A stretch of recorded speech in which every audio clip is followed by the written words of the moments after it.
vraiment créé ma bulle. Donc en fait, je suis ni noir ni blanc. Quand on est issu d'une mère française d'origine juive et d'un père espagnol d'origine catholique, c'est très difficile de trouver sa place et de se dire je suis quelque chose, je suis une femme d'une religion, je suis une femme d'une culture ou d'une identité et d'une nationalité. J'ai pas les deux nationalités officiellement, vu que mon père a été naturalisé français quand il a épousé ma mère.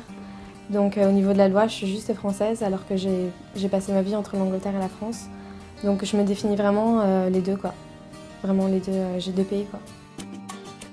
L'année dernière, j'avais mes passeports devant moi et j'ai vu que j'en avais un français, un américain, un centrafricain. Et moi je trouvais ça bien d'avoir plusieurs nationalités et plusieurs origines aussi. Moi je m'identifie plus en tant que martiniquaise. Parce que en fait j'ai pas connu mon père, donc du coup j'ai pas connu toute ma culture capverdienne en fait. Je me définis avant tout comme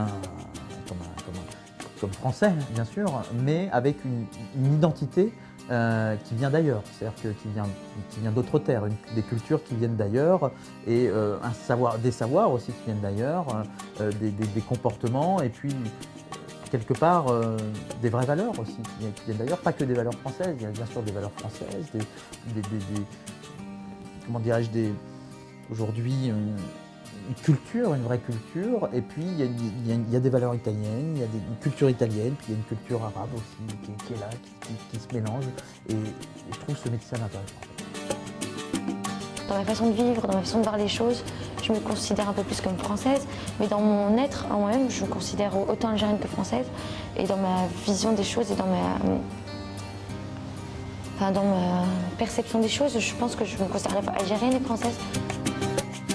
Quand j'étais enfant, si, je savais que j'étais différent, mais je me posais pas encore la question d'où je viens. Je me sentais plus différent parce que j'étais métis, quoi. Mais j'étais pas entre les deux comme à l'adolescence où là je me suis vraiment demandé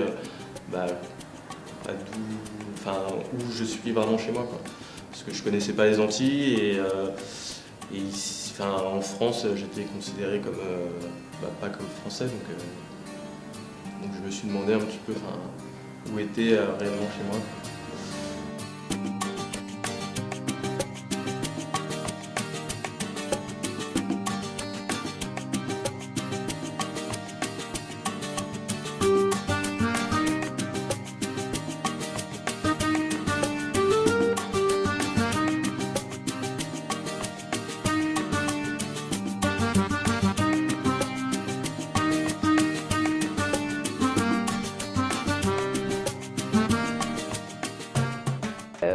On est dans un collège et on nous demande mais tu es quelle origine? Est-ce que tu parles espagnol? Oui, je parle espagnol. Mais alors tu es espagnole, tu n'es pas française? C'est-à-dire que je me sens anglaise en France et française en Angleterre.